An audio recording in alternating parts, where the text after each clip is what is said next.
Hi, this is Stu, and we're back with Laruga a year after we saw her last time here at beautiful Purple Valley. And this time I'm going to take the opportunity to do what we might call a themed interview come workshop demo combination. So the theme of today is backbending. So what we're going to do is we're going to talk to Laruga a little bit about backbending in general first.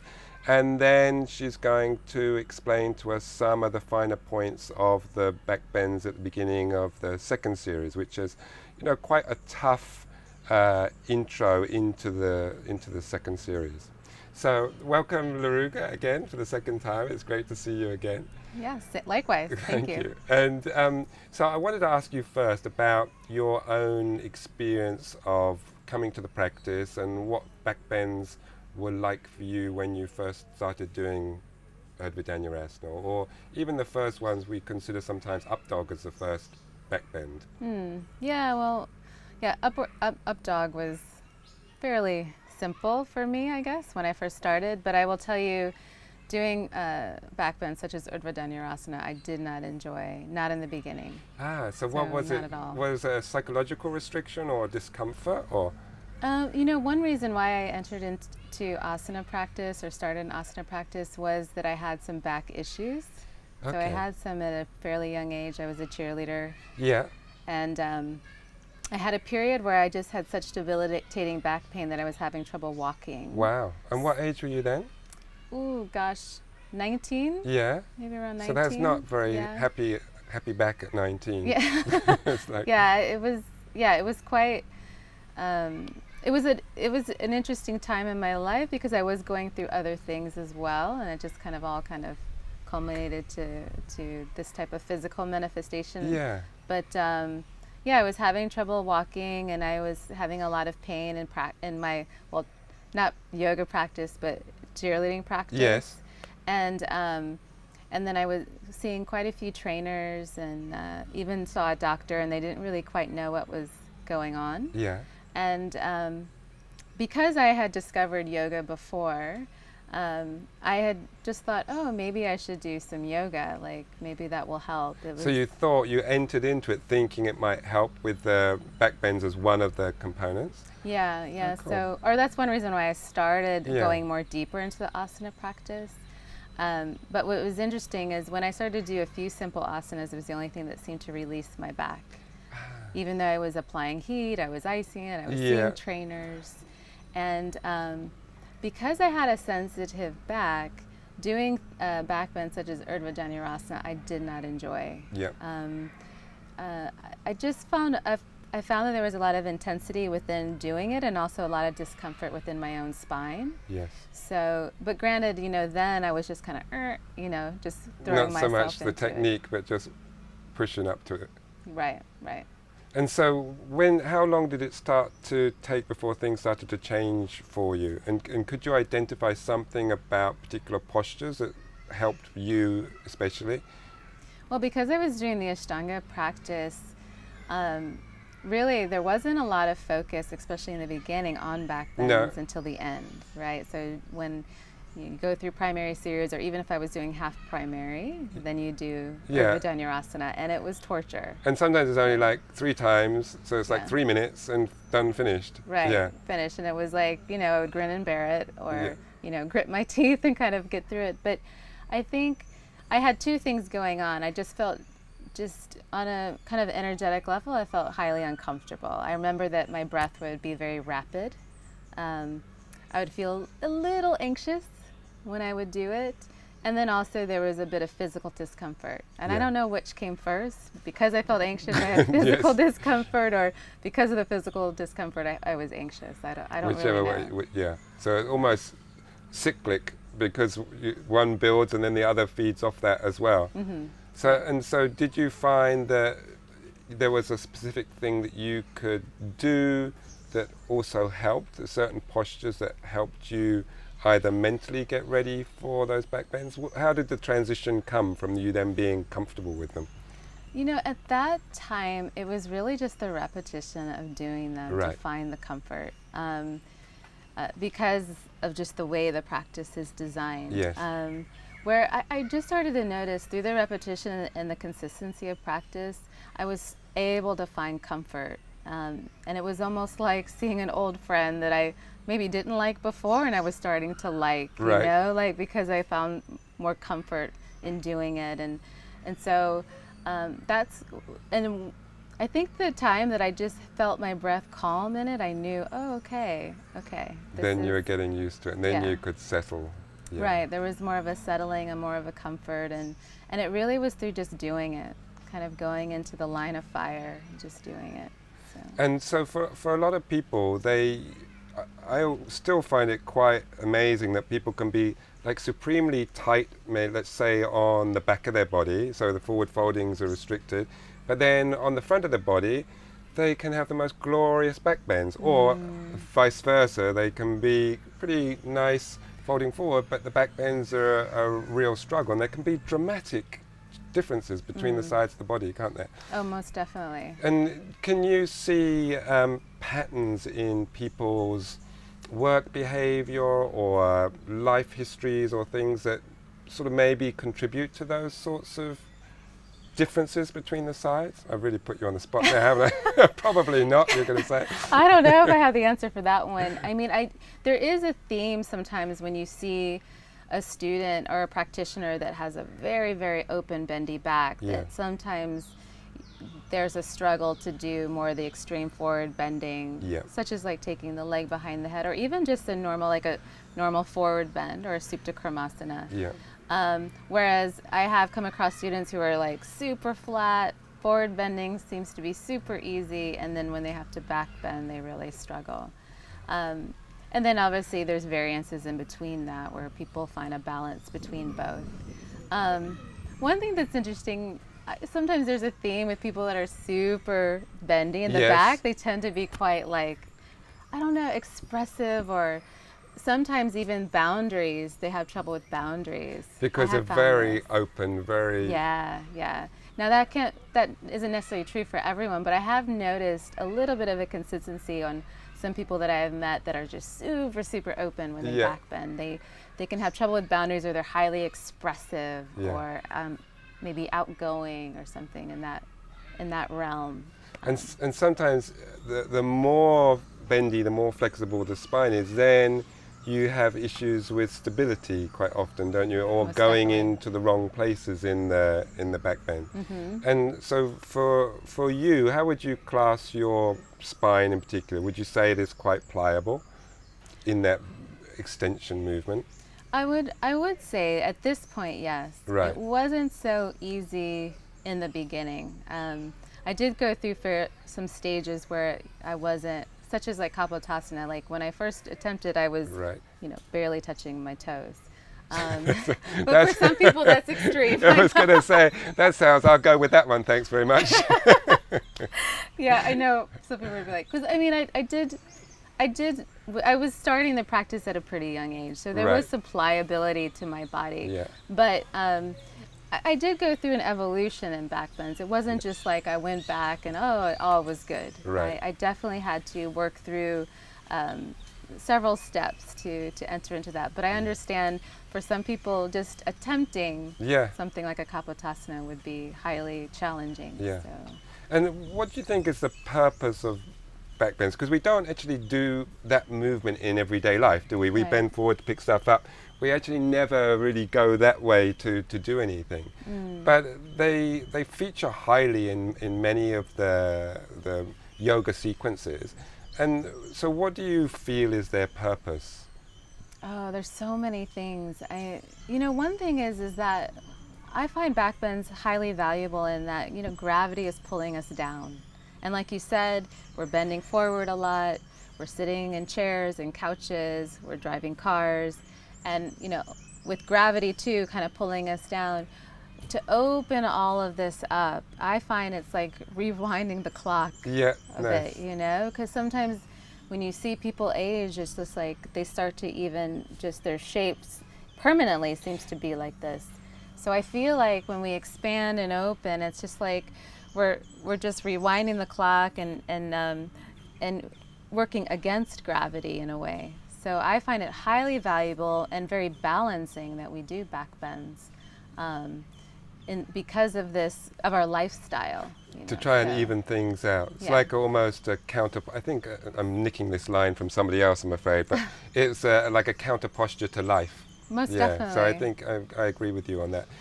Do you think which do you think are more valuable though? The lower, sort of less glamorous, less fancy, like the Shalabhasanas, or the Urdhva Dhanurasanas, Kapatasanas? Oh, I think it's all good. Okay. Yeah, like let's do all of it. Yeah. Yeah, but if you look at something like intermediate series, there is like a step-by-step approach to that. So, in many ways, we're preparing ourselves to be able to do the extreme of a Kapotasana, which is a quite intense back bend. Yeah. Deep back bending. So I don't like know holding from a standing back bend, holding the backs of your legs or ankles or whatever. Right. I think if we can attempt it with strength and support, it's a worthwhile thing to go through, because we're working on many different layers. Yeah. But that doesn't necessarily have to be the goal for everyone. I think trying to find some type of maximum that isn't taking us into a danger zone, and that we can find support and strength while we do it. I think that can be a valuable pursuit. Because everybody is individual, aren't they? And there's just some bodies that are not designed to create that backwards horseshoe, shall we say, or whatever. So it's just not going to happen, is it? And we're more likely to take it into somewhere where it shouldn't be going. Right. So has there been any areas in your body, thinking of backbends in general, that you've had to work specifically hard, either not to take it or to open up areas to prepare yourself for those more advanced backbends? For my backbending practice, it's really important that I find space and support. Right. Because in particular, I have two places in my spine that like to hinge. Okay, and they are? It's usually in the lumbar, and then there's another a little bit higher up in my upper back. Just where the rib cage finishes. Right. So it's like T12, L1. Yeah, so like these two spaces. And I can really, if I'm not conscious of creating support and space in those areas, I can really feel it. And so I am a bit hyper flexible in a few of these areas, but my challenge has been to distribute, can't Sounds talk. good. Distribute that energy throughout the entire spine and find space throughout. So because there's that hinging there, I've really had to be conscious of these areas. And so how do you go about creating that stability? Because it's very difficult when you've got that place to move to stop it from happening. Right. So do you stabilize before you go up, or do you go up a certain way then stabilize? And what are you doing? Are you engaging the core? Are you thinking of rib cage to pelvis, or what goes through your mind? Yeah, so usually how I start is I want to feel a strong connection to my legs. Right. And just this sense of grounding, and then from that grounding, finding space, especially through the center here. So one thing that I like a checklist I like to go through is, as I ground through the legs, I like to drop the tailbone down and then activate my pelvic floor and my lower belly. So just drawing in through the bandhas. So I like to start from there and then draw through the sides of the waist, and it's just kind of like I'm building from the bottom up. And once I create that space, then again, also tuning into the breath to facilitate the space. Then I start to work my way in, just continuing to find that space, and support as I draw in and work into the back bend in that way. But finding that space, it's so important to ground, I find. Right. Just whatever's touching the floor, whether it's my knees or the shin bones or the feet, just finding that connection to the legs, and so the freedom through the spine can start to kind of germinate from there. Yeah, and I mean, you mentioned the breath there, and that is something that we see disappear extremely quickly, that connection to the breath in the more extreme back bends. Particularly, I'm thinking Kapotasana. What goes through your mind if you're dealing with a student, that shall we say, that has a real challenge of still connecting to the breath? What sort of instructions do you give them to try and help them elongate it back out again? Because I know it's possible, because I've gone that experience myself where I go and then okay, now I think now lengthen, and you can do it, and it's like, okay, why was I doing what I was doing before? Right. You know, when it's not necessary. So yeah, what are the sorts of things that you? Well, that is part of the process. You Yeah. know, like we've all gone through going into, if we're new to something or we're a little bit stressed about a position, the breath tends to go more rapid. But the other thing that we don't take into account is that the heart does beat more rapidly when we do back bends. And with that, the breath likes to increase. Yeah. So when I'm working with a student, even before we start, sometimes I'll just cue them. I'll just say steady, calm breath. And then as we go in, I just kind of verbalize, breathe deeply, stay calm, focus on the breath. And just talking that, like a little bit of a mantra to them, really has a way of helping. Yeah. And just to bring, it just takes the edge off, because sometimes in our mind we're kind of like, we're just like, I want to get into this as quickly as, or go into it and get out of it as quickly as possible. So, and another thing is I like to slow students down. Just slow them down, and don't get into this rushed, stressed type of action. Again, to sort of get it done and get over with and get on with past it. Yeah, but to lean into the discomfort a bit. Yeah. Like, and just to, because when we rush through that type of thing, we just kind of make it worse. So I like when students just slow down and calm themselves within, because it is kind of a stressful pose to be in. It's quite intense. The heart is beating faster. We want the breath to go a little bit more rapid. And in a way, it's training us to be calm in a very stressful situation. Yeah, so it has a nice applicability to outside of the mat. Most too. Definitely. Yeah. And I mean, there's a big psychological thing with back bends too, particularly if you've had back issues. The fear there that you're going to hurt yourself or do more, and that tends to make you tighten up, doesn't it? And that tightening up sometimes puts more pressure in the area that you're trying to give space to. Right. So again, with those sorts of issues, I mean, obviously everybody's body is individual and there are particular things going on to them.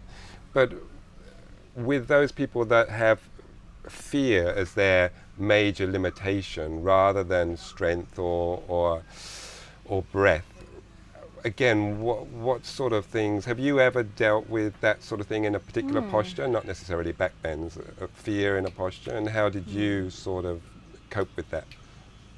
Ooh, I think taking it one step at a time. I mean, as cliche as that sounds, when I'm working on a posture I find difficult or with another student, it's really like, how can we break this down to the simplest thing possible? Right. And maybe I don't, because sometimes it seems like such a big undertaking when I think about the entire pose and completing the entire pose. So I usually just have to think, okay, first let me step into this direction. Okay, let me lift through here, and just thinking each step through the process of the pose instead of thinking the whole thing. Yeah. That's really helped me to just stay present and to stay calm, and that's something that I like to teach to students who are having like difficulty with fear. Yeah. I mean, I've definitely, and especially in backbending, I've definitely For yourself have as felt well, fear. yeah. Yes, most definitely. And a particular posture, or Oh yeah, Gandha Barandasana. which is for those Right. have lost with what that one is, including me, I'm afraid. No, that one's I still have a little bit of fear when I do that pose. Which looks like. So that's the pose where you're essentially kind of balancing on the neck and the chest, and yes. the legs going over, and you're Yes, catching the feet. that's beginning of fourth, is it? No, that's in third It's series. in third. Yeah, that's So it. third is out, I'm afraid. Sometimes okay. it's out for me too. Yeah. Oh, wow. Okay, good. And so the other thing that comes to mind whenever I think of backbends is people experiencing emotional releases, and so almost the opposite of that fear, or maybe it's that fear suddenly being released. And again, do you think that, I mean, it's nice to have that. Is it something that can be encouraged in people, or how do you feel? And what is it that they, you know, you can't expect that to happen every No. time, but it definitely does happen, doesn't it? Yeah. For people. And is that the sort of thing that you've experienced in some backbends? Yeah, I mean, I have felt myself going deeper into backbends, like a strong sense of vulnerability, like Right. after doing that, or even, you know, feeling it throughout the day if I've done something more intensely in a backbend earlier in the day or in the morning. And I've worked with students too that have, you know, just broke out in sobs Yeah. after working with backbends. And it's not something that I just encourage, oh, we need to like find your emotional edge now, you know, Yeah. like it's just something that has a way of just coming up to the surface through the process. And it can be a really beautiful thing because sometimes we're just holding various emotions in the body, and it can be very cleansing. And it's something that I've gotten used to seeing working with practitioners, and even seeing it within myself. Somehow latent emotions get stuck in the body, and if you think about it, if we have, and we've all had our heart broken or, you know, been emotionally hurt, and we have a tendency to do this. Close up on the front. Right, so we close down. It's not just even gravity working or just our lifestyle. Sometimes we adopt this closing off, and so when we start to open in the opposite direction, things have a way of coming up to the surface and out. And you know, we want those unconscious patterns or unconscious emotions to come up to the surface, as scary as it is, because they are controlling us in a way that we don't realize in our day-to-day lives. Yeah. So it's a very powerful thing, and that's what's quite interesting about backbending, because it really seems to bring this about more than maybe other positions. Than any other posture, doesn't Yeah. it? I don't think a shoulder opening. I've heard somebody again talking about, but sometimes that is part of the backbend, isn't it? Where they're Yeah. in flexion, the full front body opening. But shoulders, yeah, again, maybe it's that same neck and shoulder thing. I've heard people talk about emotional releases, but quite often it's anger more than fear or vulnerability that Right. comes out from the shoulders. And so the other thing I was going to say to you is, as we're sort of leading towards the demo now, there's sort of core elements that we need to be thinking about that provide sort of a safe, stable backbend. And you were talking about the foundation. And so what are the building blocks that you see in general for the backbends that need to be in place? Well, like I had mentioned before, a strong connection to the legs, and usually that has to, we can't really find that connection until we kind of get the pelvis in the right direction. So I'm a big advocate of just pointing, what I usually tell students, such as like setting up Urdhva Dhanurasana, Yes. just a slight point of the tailbone toward the heels. Okay. And in that way, it's like we're kind of able to access the lower belly area more readily when we do that, but also create space through the low back. Right, so you're opening across the front of the hips. Exactly. So just creating that space, and then also through that space drawing in as well. So there's a bit of support. The other thing, if we look at Urdhva Dhanurasana in particular, is to maintain this sense of the inner thighs dropping to the floor. Right. So again, it's like we're creating this sense of broadening through the back before we start to go in and actually, you know, kind of arch through the back. Yeah. So I find that really important, and when we do that, we find more of a correct connection to the legs to get the right opening also through the front of the hip as well. Yeah. And this is something, even for myself, has been very valuable, just to create that space and to come out of that hinge of certain areas of the spine. Yeah. Usually when I work with students and they're feeling like that sense of like, oh, I feel something here, I feel something there, it's Yeah. like oftentimes when we start to connect to the legs a bit more, it's like we're able to get more of a distribution of energy throughout the spine. And also sometimes with the shoulders, getting the shoulders in the right position as well. Yeah. I think sometimes I've heard you talk about drawing the shoulders into their sockets. Right, so even like just bringing them into the back Right. before extending up can Yeah. be huge, make a huge difference. And also in not only distributing the energy through the spine, but also getting more opening through the chest and the shoulders. And then and on top of that, we're kind of stacking the shoulders over the wrists more, which it starts to feel lighter on the body, right? Because if we don't get that connection there, and then we go up, it's like our muscle energy is holding us up. So that can be quite frustrating when you're in a back bend. So it's like someone's sitting on top of you sometimes. Yeah. So if we can stack the bones over each other, we can, like, the correct muscles can support the action of the back bend. Yeah. Now, granted, sometimes we have tight shoulders and it's hard to... We can't get in that position to start with. Right. So it's just going to take some more work and just time. Yeah. But I mean, I've worked with students who couldn't even get the head off the floor. Yeah, that means for me when I started, it was like, and you can't figure it, can you? When you think, well, I'm strong and this, I'm that, but I can't get my head off the floor. What is happening? You know, is it stuck on some chewing gum or something like that? It's like, but it's really hard to get your head around the fact that you can't.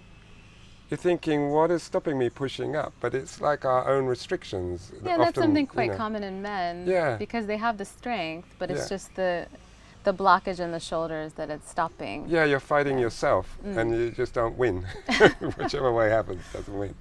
And so you touched on it before, but I know you think as well, like the strength in the legs is like a crucial component as well to a solid foundation and a solid back bend. And are there postures that we can work on that in the series leading up to the back bends? Ones that we can think about, okay, building the strength in the legs that are then going to support me in the back bend. Well, it's interesting that you say that, because, I mean, I do say strength in the legs, but I really mean connection. Okay. Because, the standing postures will really help with attaining strength in the legs, but I always get students, when we work with like drop backs or even with Urdhva Dhanurasana, let's say, oh, but my legs aren't strong. Yes. And I'll tell them, well, your legs are holding you up all day. Okay, cool. So they're strong enough to hold you when you walk around. Yes. They're strong enough to hold you in a back bend, most definitely. So I find that the missing link is just the connection. Okay. Because once you make that connection, which can take time and practice as well, then it starts to be an easier ride. But in many ways, sometimes we're just disconnected from our body, or sometimes our upper body and our lower body, they're not talking to each other or something. So we have to make that connection. But most able-bodied people, I feel that their legs are fairly strong enough. That's quite interesting. I really feel that when I come across so many different bodies. There might be other things that are holding them back, but they just have to make that connection. And sometimes it's aligning things in the right way, or just mentally just trying to feel that part of their body. I think it's quite common in beginner students that sometimes I kind of have a visualization that the head is just disconnected from the whole body. Yeah. It's like they're just like, way up in space somewhere, and so slowly the head attaches to the body, and then we can get more into other stuff. Yeah. So that takes some time. And so with that idea, following on that idea of connection through the legs, obviously with the back bends we're in many different positions, so we could think of, we'll stick with Urdhva Dhanurasana just because we've been talking about it. What does that represent when we're talking about being connected to the legs? Are we thinking about pressing into certain areas, making sure they're active? What does that represent for you in your mind, in your own practice, shall we say even? Right, so there's different checkpoints. So most definitely the feet feeling solid to the ground. That's really important. But there's several things to that as well, like being connected to the legs, because we don't want certain things to overpower either. So we have to understand what to let go and also what to activate. Right. If everything activates, then we create a lot of tension. Yeah. So as I ground through my feet, I also want the inner thighs to soften. As I place my pelvis in the right direction, I also have the proper activation of the glutes. So I think this is a controversial subject, I think, with different teachers. To contract or not. Right, the glutes, exactly. So, but I find that the glutes are connected to the legs. Yeah. I personally don't think that the glutes should be totally passive. Yeah. I feel like it's a middle zone, not too tight, not too loose. Yeah. And if you this action of kind of pointing the tailbone toward the heels, I find that it activates the glutes just enough, but not in a tense type of way. Yeah, so there's a difference between squeezing and Right. engaging. Exactly. Yeah. Exactly. So I'm not really of the school of a total passive No. glute muscle. So I find that the glutes, they're a part of the action of the leg. So when we point the tailbone toward the heels, that's just my verbiage for it. I know people have different ways of explaining that. I find that we're really connecting that line of the pelvis to the legs. So if we were to break that and tilt in the other direction, we wouldn't have that connection there. Yeah. So, and then also the core is supported through that action as well. So I find all those points to be very important part of using my legs in the correct way. Sometimes too, for some students and sometimes for myself, depending if I'm having a tight day, also honing in on the big toe Right. in particular, and really so as I ground through the feet, in particular, really feeling the big toe ground as well. Yeah. And with the breath, do you think about taking the breath anywhere different, or making sure that some areas are freer than others? Or is there anything different that you're doing with the breath to, say, a forward fold? Or Oh, interesting. I think in particular when we work into back bends, the inhale, like really kind of growing into that inhale is an important part of it, but definitely the exhale is important too, and relaxing. yeah.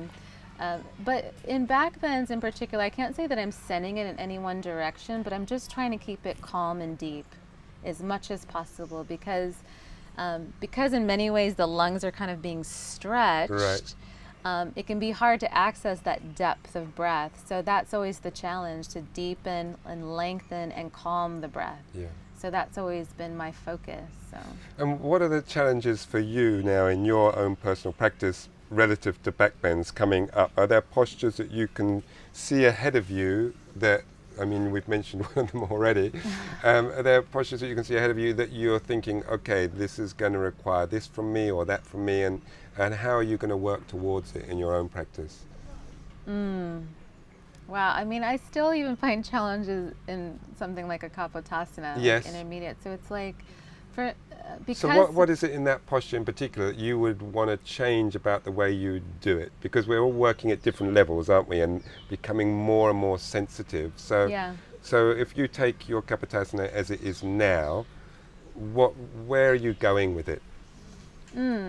Just continuing to coming out of this hinging, Right. and to find that space and support. And you know, through the evolution of working with Kapotasana, I've just tried to find just more integrated ways in entering into it, Yeah. right? Like trying to work on just that part as well, to find the support going in, because I find that's the hardest part, is to go into it with a sense of integrity, Right.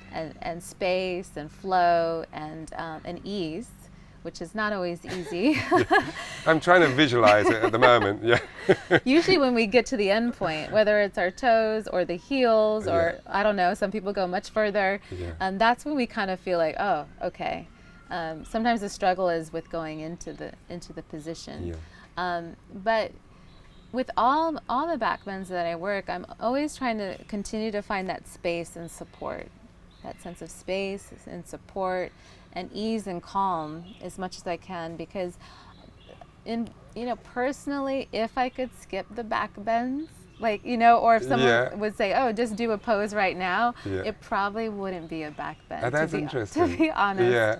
I'm serious. Like, I would rather, I don't know, do a forward bend or Yeah. do something like lay behind the head. If somebody just said, oh, do this, like, Yeah. or pick a pose, the back bending does definitely take me to my edge. But with that being said, I find them very interesting, Yeah. because I have resistance Yeah. toward And it. I remember in the first interview we were talking about, approaching your obstacles and directly and working with them. So I suppose for you that is that mental obstacle. You're actually putting your thoughts into action yourself, which is it's refreshing to see also, because it's easy to say something, but then do something else. So that is your working point, is facing these, or one of them, I suppose. Yeah, I facing these try backbends. to. I mean, I can't say I always do a good job, but like, for instance, if I do an intermediate practice and I'm practicing on my own, I will always do 2 kapotasanas because Right. I don't like it. Yes. You know, like I don't like it. I don't necessarily enjoy doing it. So I do an extra one just to study it a little bit more and to not be so resistant toward it. Yeah. I haven't quite gotten that. I was going to with say, the is other that back working? bend.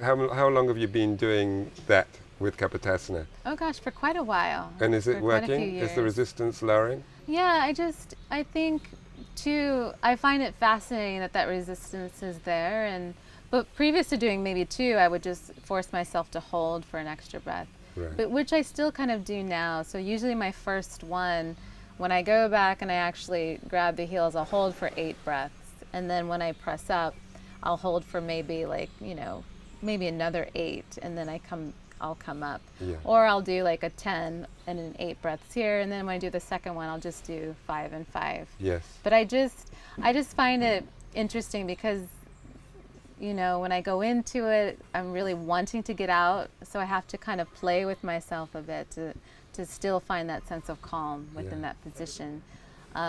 But I'm enjoying it a little bit more. I can't say I'm totally, having a love affair with kapotasana. No, not at all. But because I don't like it, I kind of force myself to do extra. And we're going to get you to do it in a minute for us, aren't we? Oh God. So what we're going to do next is we're going to seamlessly segue this into some demonstration of the back bends in the second series, and I've picked those particularly because of, they're difficult for many people and they present many challenges, and they're quite a variety of positions. And hopefully then we can put some of these points that we've been talking about into practice, and it will make more sense, because I'm sure Laruga is going to reinforce some of the stuff that we've been talking about, and then you can see how it applies to the particular postures. So thanks, Laruga, for our chat first, and then we'll get you ready for our time on the mat. Great, thank you. Cool. So we'll take a look at upward facing position.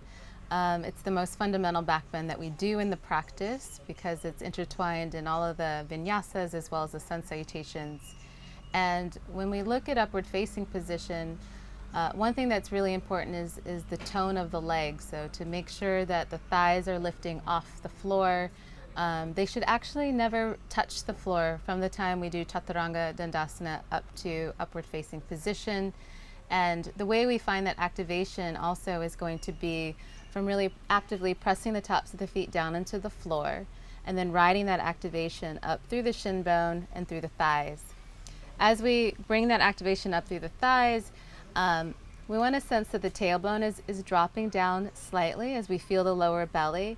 And then from that position, drawing in, finding space through the sides of the waist and feeling the heart lift, shoulders melt back, and a length through the back of the neck. And ultimately at the very last bit, through the last bit of our breath, then taking the head back as we gaze toward the nose. So one reason that we gaze toward the nose in upward facing position is that it keeps the face soft when we do this. So when we get into the habit of looking up, there's a lot of tension that's created in the face. So when we look toward the nose, the face continues to stay soft in a position that's quite active. So we'll just go ahead and take a look at these steps. I'll just demonstrate.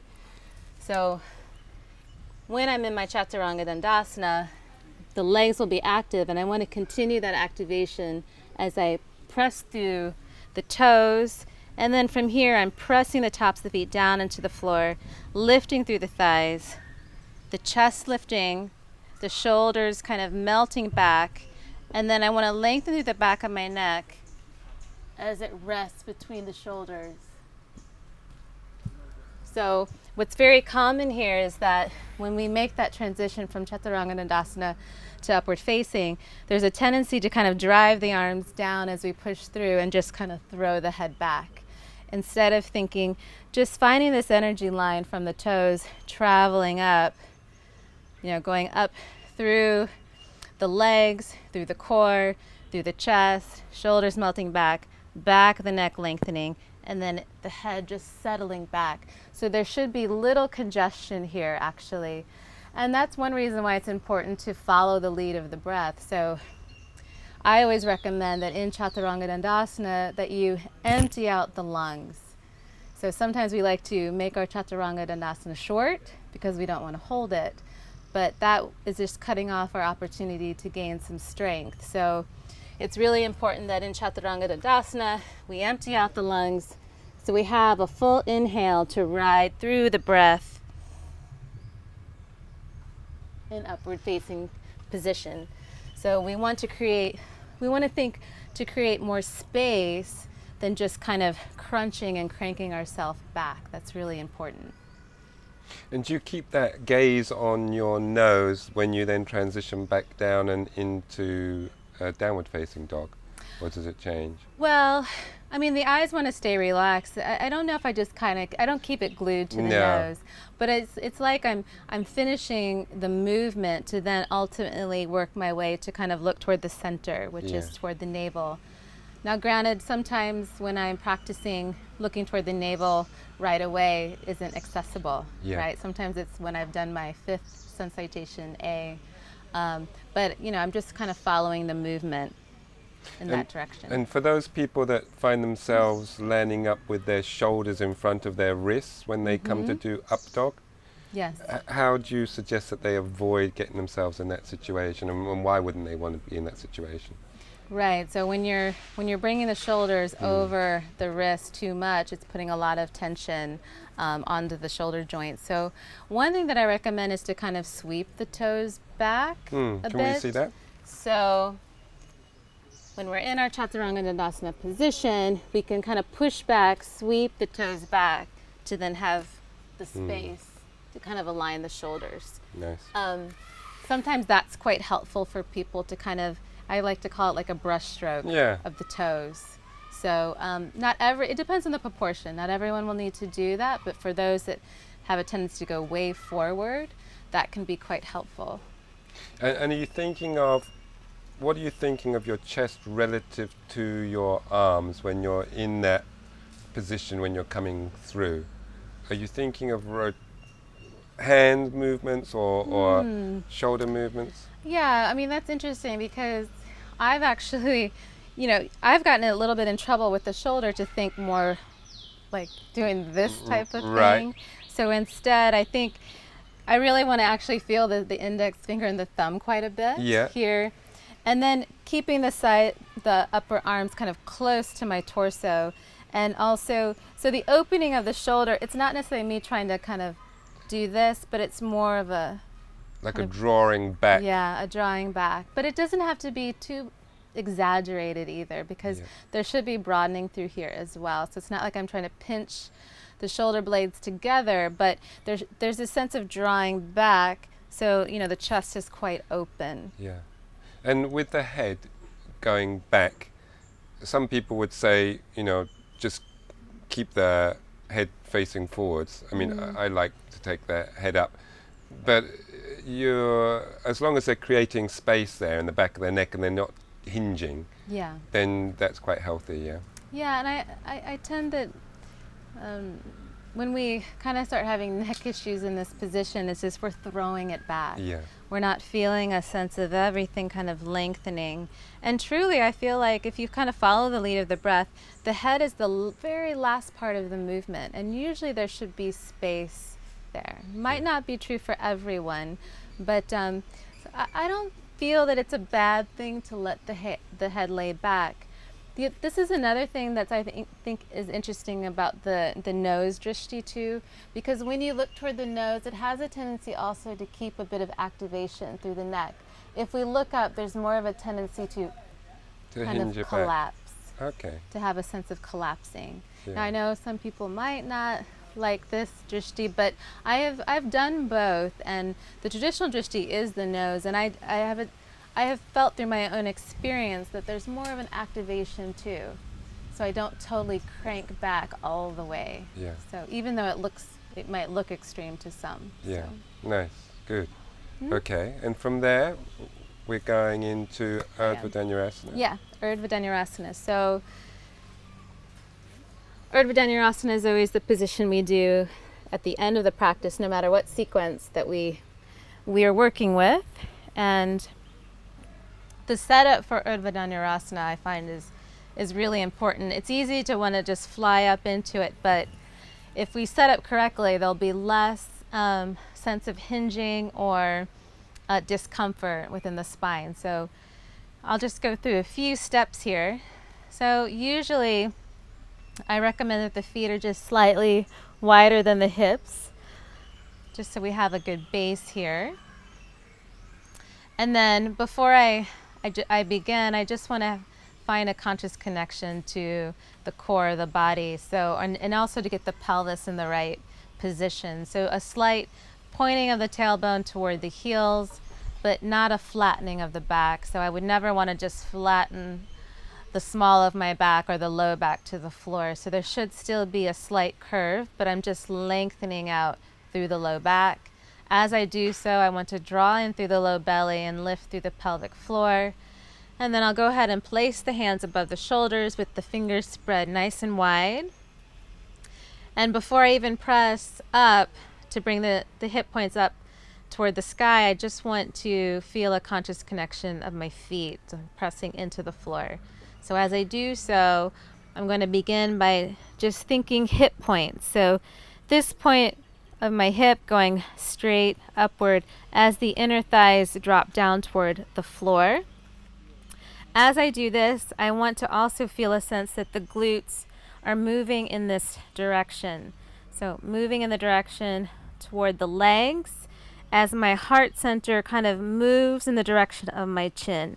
So what I'm doing here is I'm activating my glutes just enough, not too tight, not too loose, and then creating space through the low back as the inner thighs drop. And then from here, bringing the top of the head to the mat.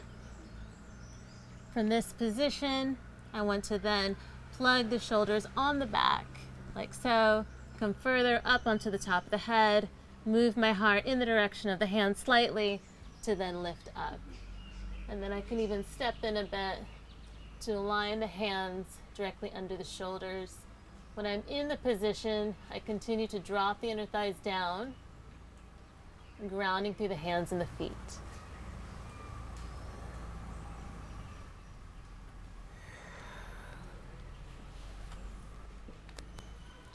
And for those people that find that their feet turn out the moment they start to push up, yes, what are your guidelines for them? So, it is important that we don't exaggerate that movement too much, because that tends to create a sense of crunching, I feel, in the low back. So I do, in Urdhva Dhanurasana, I do challenge students to start to move the feet in more parallel. Yeah. What's interesting is that when I tell students, or when maybe I even help them physically move the feet parallel, they feel as if they're turned in. Totally like pigeon-toed. So it can be a weird feeling, but it's a good reminder for me to kind of stay true to, so students get used to that feeling. And also at the same time feeling that the inner thighs are softening as well, rooting through the big toes is really important there. But that can be a really hard one to retrain. And the coming on to the head as that halfway stage, as against pushing straight up in one go, you think that's a worthwhile pause there? I mean, sure, you can press all the way up and do it just fine, I'm sure. But I noticed that was when you then plugged your shoulders in. Yeah. I have found, even though I could probably just whip myself up, I still, now to this day, I stay to the top of the head. I root my shoulders in, and then I lift up. And I just find that there's much less hinging in my back. I feel I have much more space when I do this. And even this action of moving my heart a little forward in the direction of the hands and then pressing up. So just creates much more space. And that was that bit, can you just show us that bit again, the movement of the chest towards the chin? So you guys might have missed that with everything that was going on. So the halfway point, or when my head is on the floor? So the halfway point after lifting the hips, I think that was now when you moved your chest, was it? So here, Yeah. what I'm essentially trying to do is move the glutes in the direction of the feet, and then my chest in the direction of my chin, to create space through the low back. Yeah. And previous to that, I was already, I already had placed my pelvis in the right position. So this just further, I find that further creates that space and support, but also it's activating the glutes just enough, I feel, for the right structure of the position. So, and then from here, coming to the top of the head. And then once again with the plugging and the shoulders just drawing in. Sometimes people get confused when they're upside down, but you want the shoulders to move in toward the body.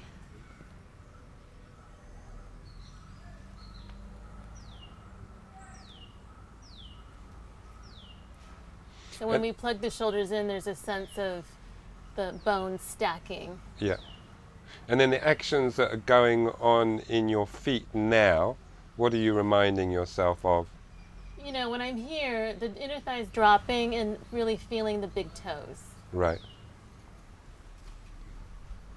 And that tends to, on a tight day, I can feel that my feet really want to splay out. But when I think big toes and I think relax the inner thighs or melt the inner thighs, Yeah. it alleviates that sense of tension that wants to kind of take over. Yeah.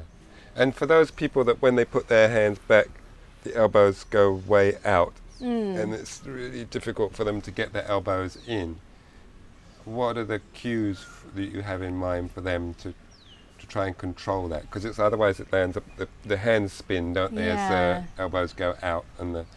Well, the thing is depending on the student, the elbows don't necessarily have to be fully in line with the shoulders, because that's not really realistic for everybody, and also for some men, they're quite broad through here. So I don't want them winging out. I call them chicken wings. I like no chicken wings, but I think just slightly bringing them in tends to do the job, depending on how wide the base of the shoulders are. Yeah. And I noticed you had your fingertips underneath your shoulders when you initially pushed up. Is that your cue for most people, or again, is it further out for people that are a bit tighter, or where would you have them placed? Because, when I'm working with people, sometimes I have to kind of eyeball and or get a sense of their shoulders, the base of the shoulders, how wide, how narrow, and also in relationship to how tight they are. So there is a lot of room for variance there for it to make it work. Yeah. That's the beauty of a Mysore class, is that you can really tailor that and help a student to access the pose more fully. Yeah, great, cool. Okay, so then the next ones we're going to go to is the ones at the beginning of the second series. So it might be that this is where your journey is at the moment, is Urdhva Dhanurasana and working on the up dog. So we're not necessarily suggesting that you're going to access all of these postures that are coming, but for a lot of people, they're working on the first part of the second series. So we were hoping that this might be useful for you guys. Great. So we start with Shalabhasana. So there's a couple of postures obviously before this. We have what do we have? Pashasana and Krunchasana. Yeah. Good God. Yes. And then we have Shalabhasana. But this time we're just looking at the back bends. Yeah. Great. Sorry, go ahead. I'll try and stop talking.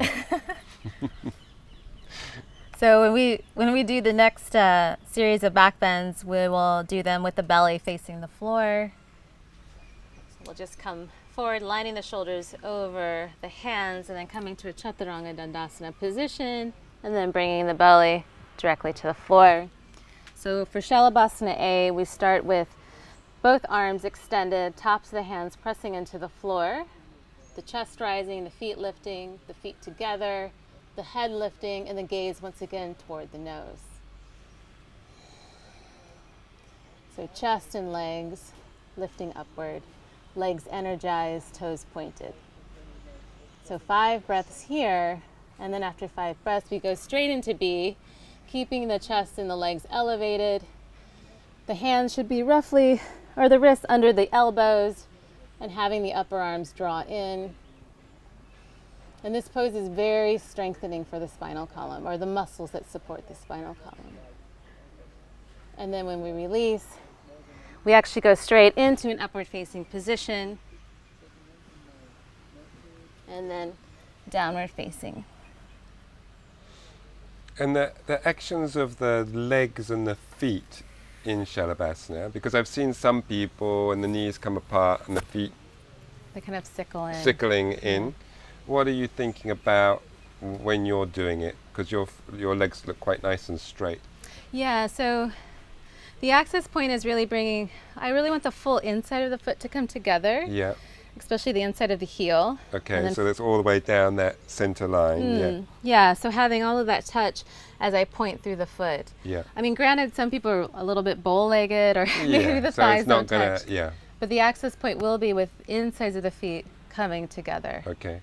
And the soles of the feet, are they facing the ceiling, or, there is a tendency for them to do that, isn't Right, it? But are we right. trying to get them to face the ceiling? Yeah, I would say it's not always easy, but we're trying to get more of that upward facing position of the feet going upward, just so the rotation of the leg is correct. But that's a hard one, but it does take time to get that going. And would you say that, the height that your feet are off the floor isn't worth sacrificing the togetherness of the legs, because you'll get you'll get them up higher if you let your knees bow and but would you say the work happens with it stricter? Right. Yeah, because you really want to, because also when I work in this position, I really want to think kind of stretching out and then up. Yeah.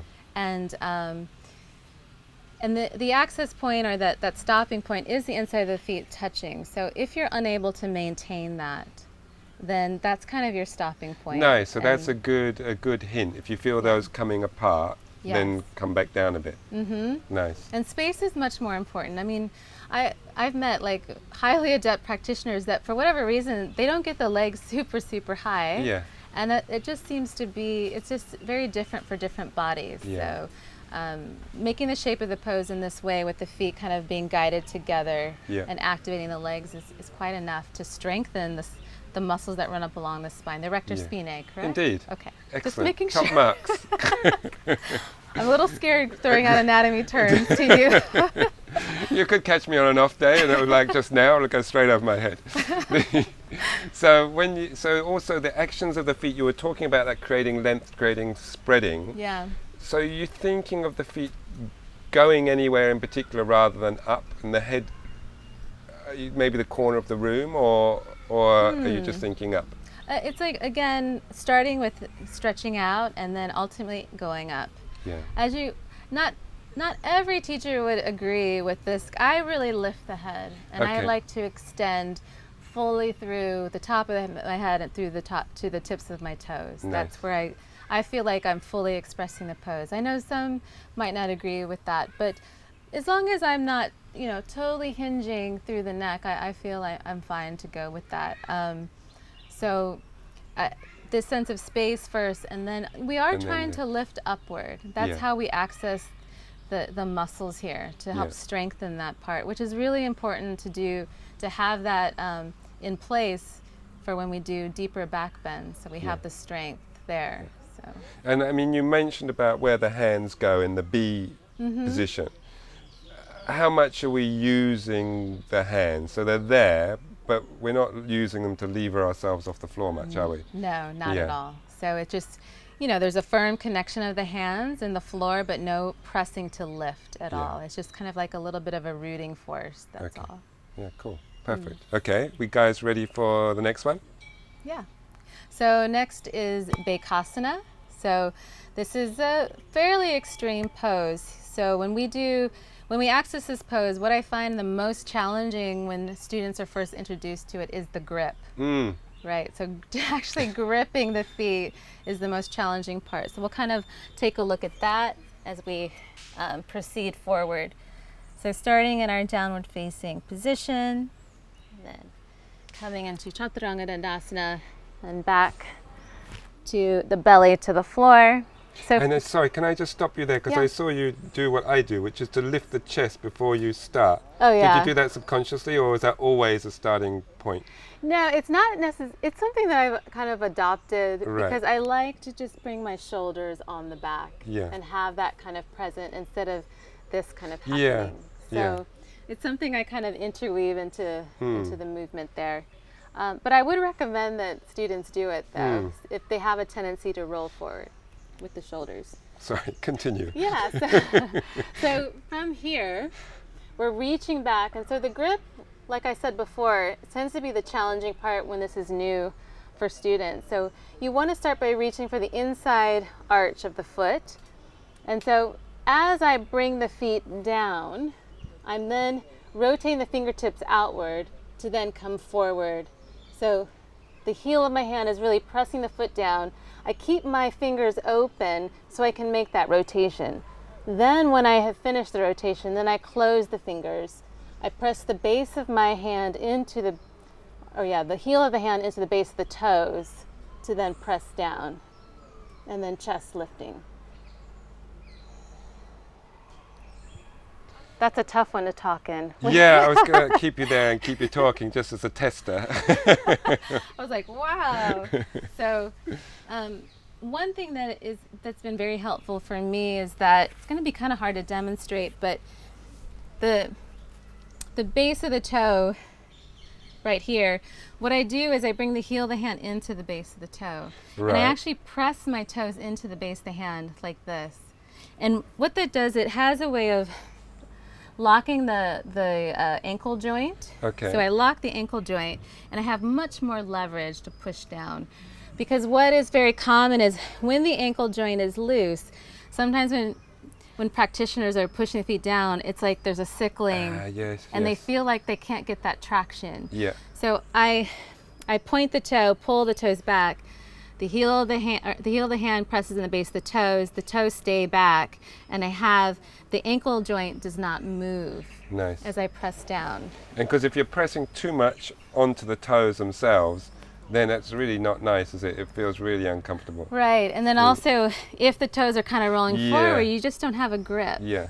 So, yeah. And so for those people that we take a step back when they reach behind, that pivoting of their hand isn't happening. Yes. Where do they go from there? Is it worth trying to do it with the hands facing the other way, that way? Yeah, that's going to, so you're not going to be able to access the fullness of the pose with the hands like this, because essentially we're opening through the front of the thigh, the front of the hip, front of the shoulder as well to have this type of grip. So for very new students, to teach them how to get the grip, I usually have them work one leg at a time. Yes. Yeah, so they just get a sense of how to do it with one hand at a time. Once they get that going, then they can try with both, which tends to be, of course, much more challenging. Yes, because with the one hand you can support your upper chest up off the floor, can't you? To then reach, and that gives you the height to get there. Yes. But then that transition from 1 to 2, and then you've no longer got this hand to support So you. we can demonstrate. I know from experience how challenging this can be. No, it's very true. So when you're working one at a time, you can bring the opposite arm to support. So my forearm will run parallel to the mat. So I have something to lift my chest up. And then I can reach back for the inside arch of the foot as I rotate and again, kind of keeping I'm pressing the hand in, but I'm keeping my fingers open so I can get that rotation. I pull the toes back so the ankle stays nice and straight. And then I can get much more leverage here. But it's easier to access, of course, one at a time. There's a couple of alignment things there as well, isn't there? Because some people's feet roll out. Right. And then they can way. be stressing the knee joint, can't they? Exactly. So the way, the guiding point here for this position is to kind of skim the outer edge of the feet to the outer edge of the hip. Nice. Or the inner edge, I guess, maybe. Yeah, so Inner edge of the foot to the outer edge of the hip. yeah, so it's like, obviously over time, I mean, this didn't happen my first few years practicing this pose, but you know, the heels will touch the floor, and it happens over time. We don't force that to happen, but we want, if we start to bring the feet out too wide from the hip, it really is going to torque on the knee way too much. So the other thing is with the knees themselves, I tend to guide people to work very organically. You don't want to splay the knees out, but you don't necessarily have to kind of bring them in parallel to the hip. Because, okay, cool. Because I was going to ask you that, because yours are sort of wide. Quite wide. Yeah. Yeah. But I've had somebody push my knees in and it hurt my knee. Yeah, actually. so it's not so nice. It's a little bit, and of course it's different from men to women. So, for women, we tend to we're wider through the pelvis, so we are going to look much wider in this position. And for men, it's going to be a little bit more narrow because of the base of their pelvis is more narrow. Cool. Good. Yeah. Nice. Good. So, anything else? No? I've exhausted my questions on that one. Okay, it's like a cross-examination, isn't it? So next we have Dhanurasana, which is the bow. So we'll come forward once again to Chaturanga Dandasana to bring the belly to the floor. And then reaching back right at the top of or actually the top of the foot or the ankle, and the feet coming together. And then from here I inhale. I'm pulling the feet up, the toes point. I don't want the knees to splay out, and then I kind of draw them in slightly, but I'm not necessarily trying to get the knees to touch together. So the axis point here is really the insides of the feet touching, the head lifting as well as I look toward the nose. And in Dhanurasana, the grip is really important, I find. So to get this sense of kind of synergy as I move up, I really, when I'm holding onto the ankles, I'm pulling on the ankles as I push the ankle into the hands. Yes. And so you have a sense of energy kind of working toward each other as I lift up. And again, the pointing of the toes, it's not necessarily for aesthetics, it's really for the energy to rise upward. And I noticed you kept the toes pointed the whole time, even at the bottom when you were taking the grip. Yeah. You prefer that to, some people suggest maybe you flex the ankle first as you position the hand and then you point it as you go up. Is that? I think that would definitely work for some. Okay. I think this is just something, maybe how I've adopted doing it. Yeah, but the thing is what it's like when you're up. Exactly. Yeah? Okay. So if flexing the feet helps someone to access the pose in the beginning, I think that's great. I mean, if that feels, better, or it opens things up in a better way, and then ultimately as we go up to point upward, that's absolutely okay. Okay. And did you have your thumb wrapped around, or was it resting on the inside? No, actually I don't. So when I take the feet, I tend to keep the thumb. Yes, that's what I thought. Yeah, on the outside. Both could work, but I feel that when the thumb is with the other fingers, that the grip is better, and I can work more with this push and pull of the ankle going into the hand. Yeah, it looked as well that you could stay a little bit more around the side rather than have to pivot round underneath. Yeah. Whether that, I'm not sure what difference that makes, but it's and as far as the feet relative to the knees, so you talked about the fact that the knees will come apart a little bit, but the feet stay together. Yes. Preferable than having the feet and knees apart in line?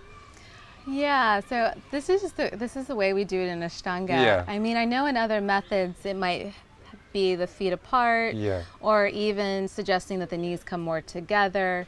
But in this practice, the guiding post is really with the feet together. Okay. And then keeping the knees quite natural. So not necessarily trying to splay them out, but not necessarily trying to get them to touch together. Okay. I do draw in slightly, but it's more to create more energy versus trying to get them to touch. Right, and it was the whole inside edge of the foot you're again trying to touch, much like Shalabhasana. Yes. So you're sort of setting the rhythm and the guidelines in Shalabhasana that you can then follow on in this posture. Yeah. Yeah, cool.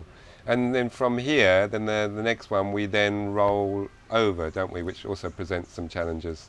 Yeah, so in Parsvadanyarasana, we do the same position as before. We do the bow position.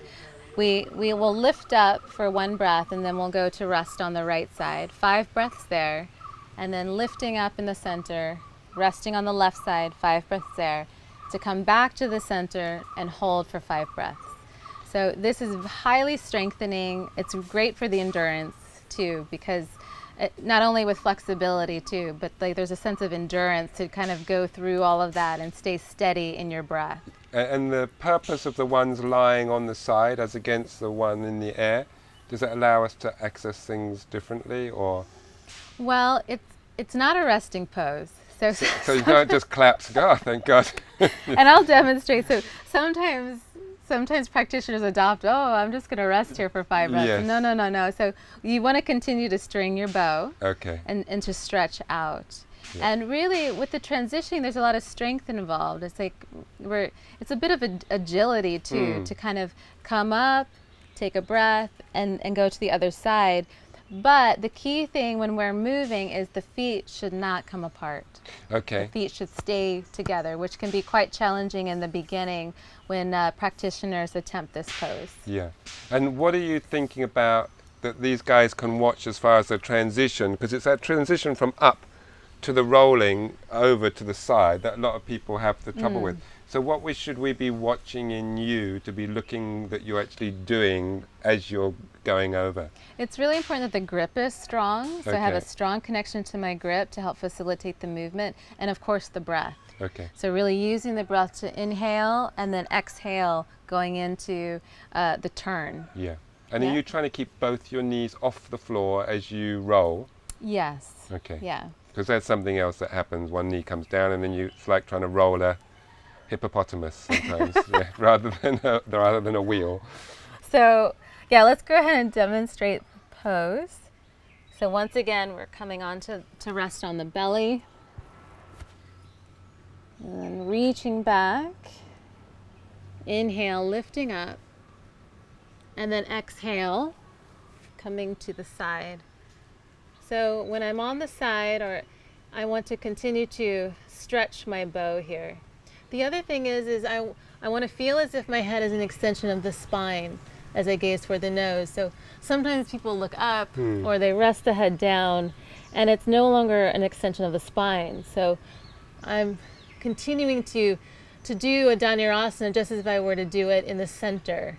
So you're keeping it neutral here. And here your knees have come together. They have. Yeah. And that happens naturally. Some people might not feel that they can come together naturally, and it's okay. It's just as long as they just start to move down a little bit, but some might not feel that they can come together. Yeah. Okay. And then inhaling, center, stretching up, exhale. To rest on the, or not really rest, but lay on the left side. And the cactus if you're not careful. And then breathing here for 5 breaths, stringing the bow.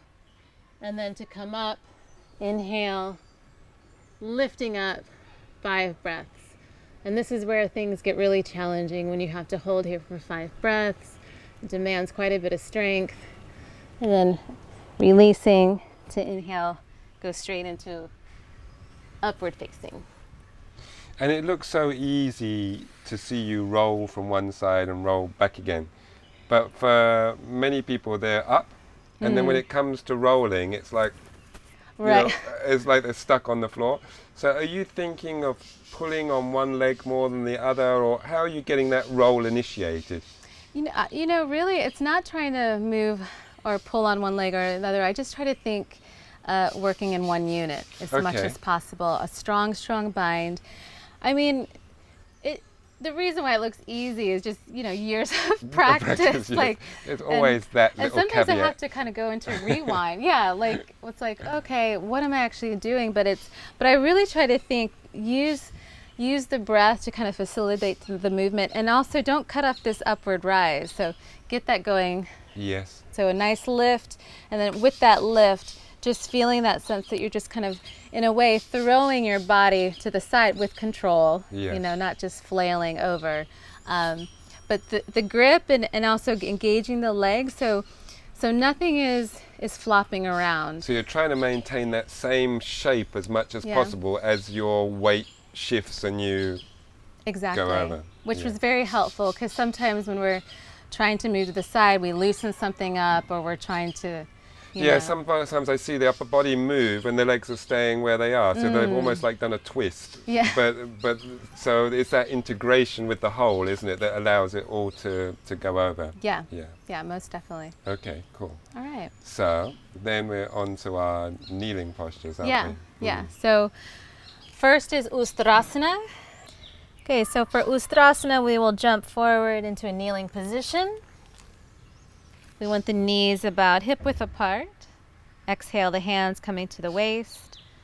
And then from here, an inhale. And when I inhale, once again, I think a dropping of the tailbone down toward the floor. So there's space through the low back, and I'm connected toward the legs. So as I take my breath, inhale, I want to create even more space through the sides of the waist. And then exhale, the hips move forward as the shoulders start to move back.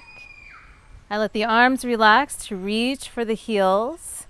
I continue to lift the chest, and then I rest the head back very last, so it can rest between the shoulders. I lead with the hips, and then the heart follows, and then the head coming up very last. Exhale, taking the waist.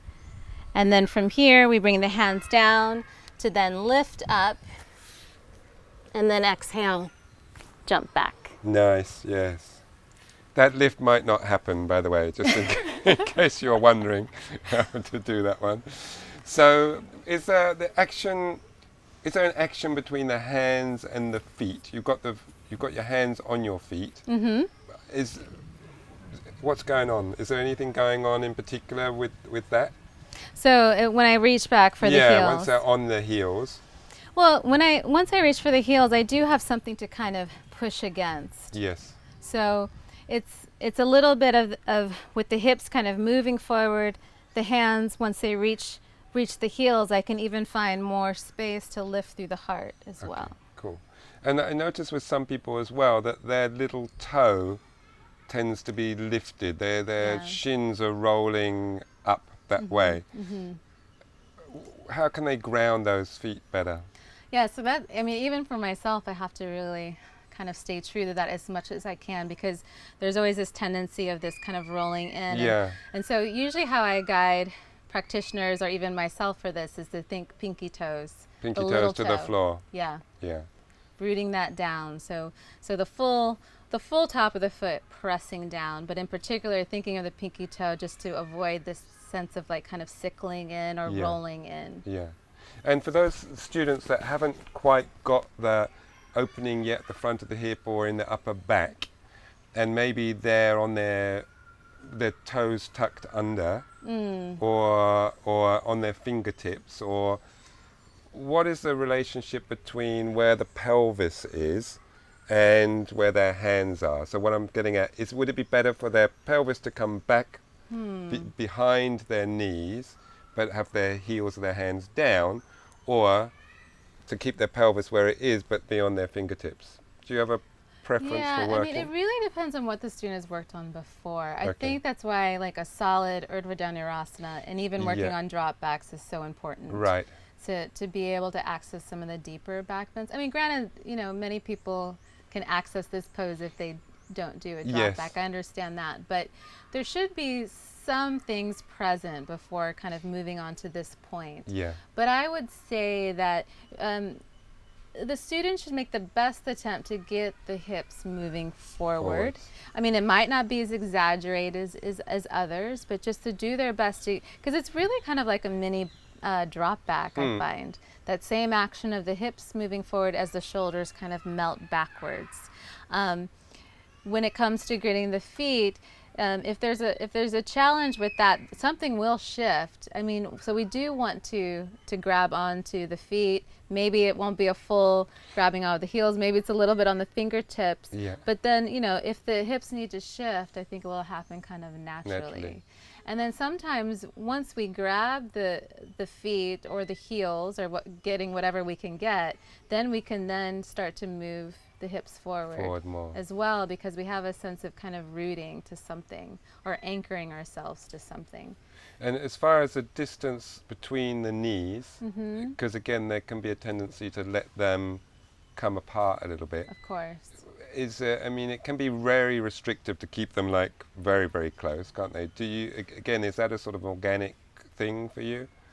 Yeah, so the guideline is usually about hip width apart, or kind of the hip points kind of going down toward the center of the leg.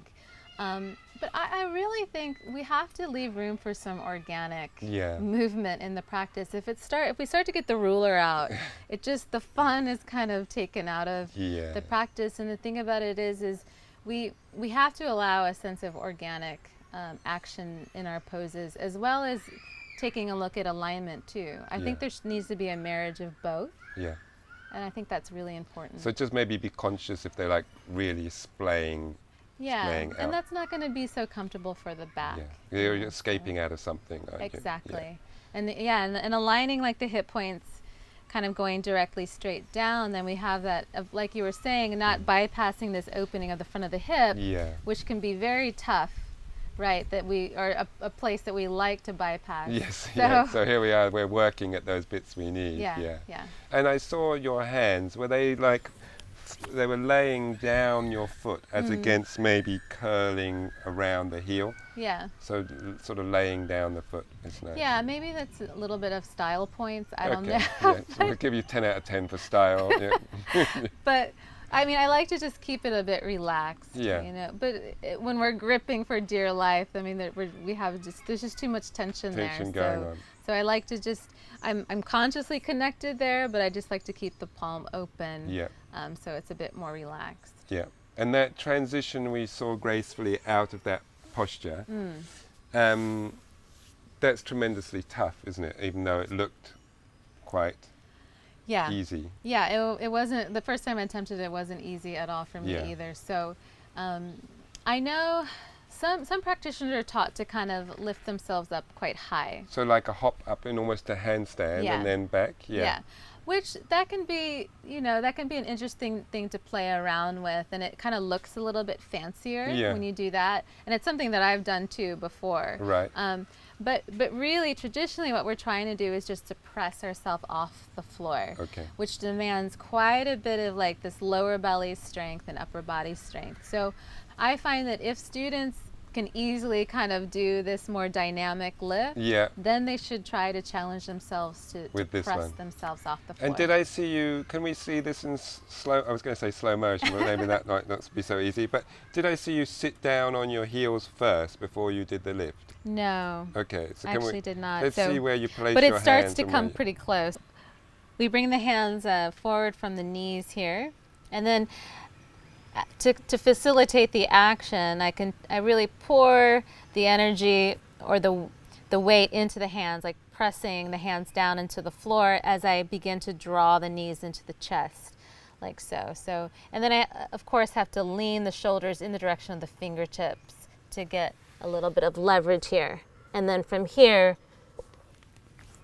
bringing my chest more forward, bending the arms to jump back. Nice. So that was knees to chest, heels to bum. Yeah.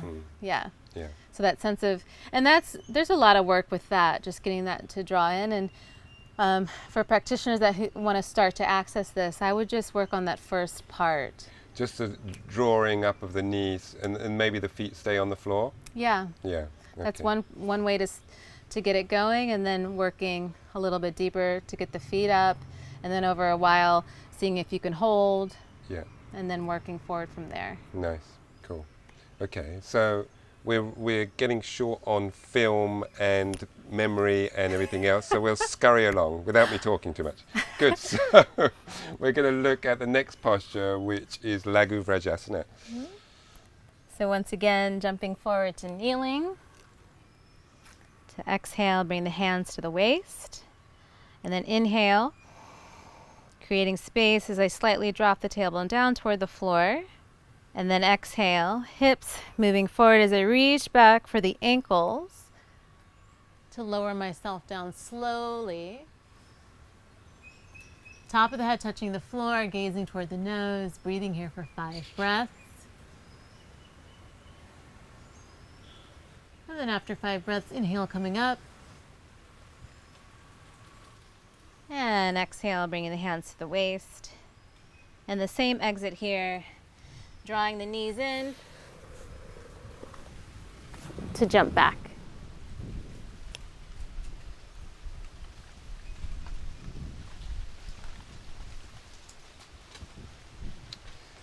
So this, again, how do people start with this? Because when people first do this posture, they normally get 3/4 of the way down and then either free fall to the floor and crank their head, or they just get down but not going to get back up again. Yeah, this is a highly challenging pose, and for some of my own students, I've had to keep them here for a while before moving them on, because they really have to establish the strength first before approaching like deeper back bending of Kapotasana. So usually at the beginning, I just want students to focus on the descent. Right. On trying to go down as slowly as possible with control, without banging their head down on the floor. And if I have to give them a bit of assistance to access that in the beginning, I definitely help them. Yeah. But I really feel that if someone can lower themselves down slowly, then they can culminate the energy to be able to come up over time. So just focusing on going down with control first will kind of garner the strength, and then hopefully over time be able to come back up instead of flopping down. And you're trying to generate one single exhale all the way down if possible. Yeah. Yes. Okay. And the things to watch out for, things like knees splaying and stuff on the way when you're coming back up? Most definitely. So some points of attention to look at when going down or setting up the pose is to really ground the shin bone, also the top of the foot down into the floor. So we're still thinking pinky toe again on this posture? Oh yeah. That pinky toe. Thanks for reminding me. That's very important.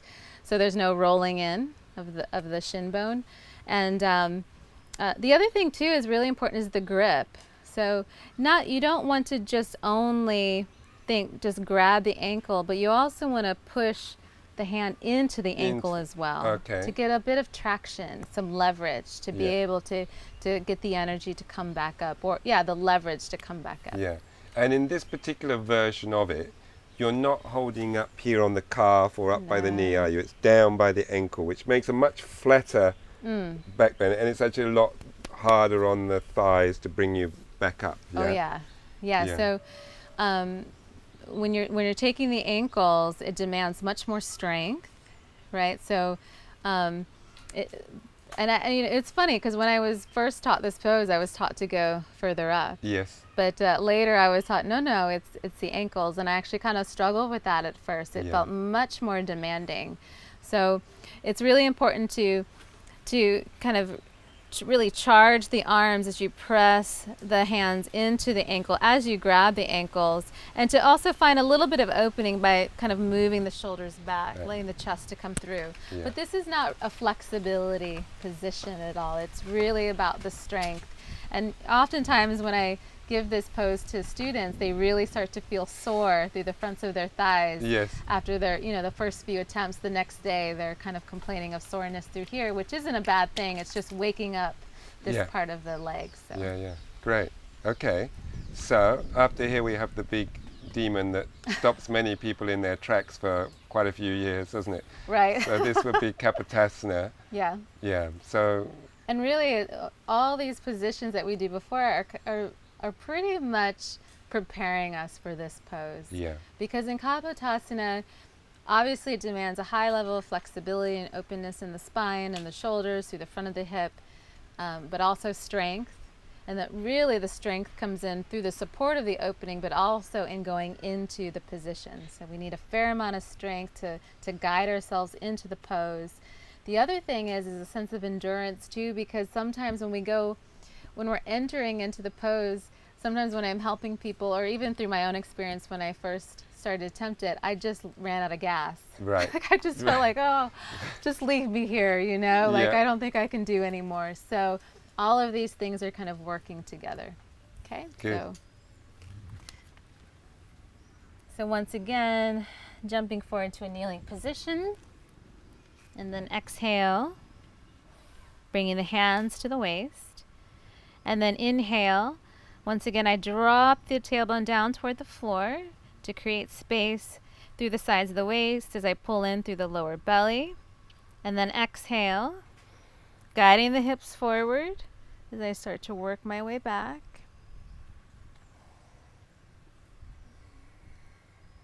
Now I usually kind of extend my arms to help open my shoulders.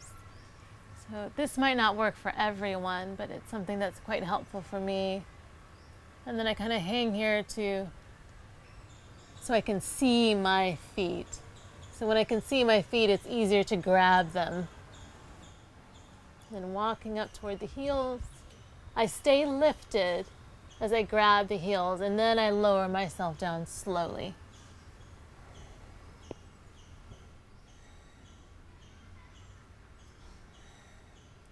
And as I'm in the position, I still want to press the shin bones down into the floor to create space.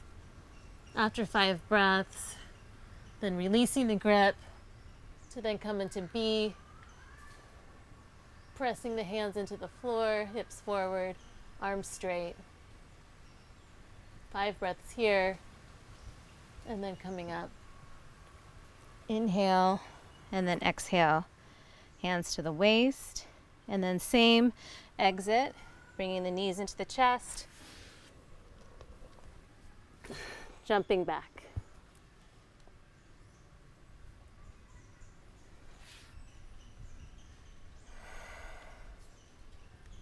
Whew. Yeah. You did great talking your way all the way through that. Oh yeah, I don't do that very often. Control but of the breath, yeah. So that reaching with the arms, that really helps for a lot of people, doesn't it? Yeah, it might not work for everyone, but for me in particular, I tend to have some tightness through the shoulders. And so when I kind of extend the arms, I feel like it helps to kind of release tension in the shoulders. And I like to hang there a bit to get that kind of open before I start to work down to grab the heels. And when you're going from that to down, are you thinking of, what are you thinking as far as elbows relative to hands, shoulders on your way down to meet your feet? I do. It is important to try to maintain the elbows in. There was a time I used to kind of do one of these things. Right, one at a time, yeah. And yeah, that kind of worked for a time. It got me to the end point, but all it did after a while was I just started to feel torquing in my back. So I've learned through that experience that it's really important to go in even. Right. And even though I might not get in as fast, I just, my spine is so much happier when I try to go in and grab more evenly while I keep my elbows in. And what are you thinking as far as thighs and knees and that as well, in that action, in the setup and also while you're down there? Well, what's interesting, another reason why I like to kind of extend my arms is that when the arms go out, it tends to force my hips to move more forward. It's like a counterbalance. Yes, you've got to take your hips forward because of the extra of the weight, right? Yeah. So that's another reason why I like to do that as well. So when I'm going into the pose, it's so important that the hips continue to move forward, so there's space and elevation. Right. But not just the hips moving forward, but also like almost as if there's a palm kind of lifting my heart upward too as well. So that I try to create all of that in the action, and that's one reason why I like to work in a bit more slowly, just to feel all of that, because when I go in really fast, then I just start to hinge in those certain places in my spine. Yeah. And this is one of the ones that we talked about at the first part of this, where the breath can just go AWOL and shorten dramatically, can't it, when you're in that down position? Yes. So the focus of the mind there to try and draw it out. What are we trying to? Because once you're in that sort of frenzied feel? How can we break out of that and get into a smoother breath? Well, it's quite simply just staying conscious of the breath. But at the same time, I like to talk to myself, stay calm, stay focused, stay in it. Right. You know, like don't feel this urge to try to get out quickly. Yeah. And to kind of find some sense of comfort in discomfort, or intensity, I should say. Yes. Because like we had mentioned before, in a deep backbend such as this, the heart beats a little bit faster. And then with that happening, you know, we want the breath to kind of go more rapidly. So I like to just also talk to myself and just say calm, steady, focus.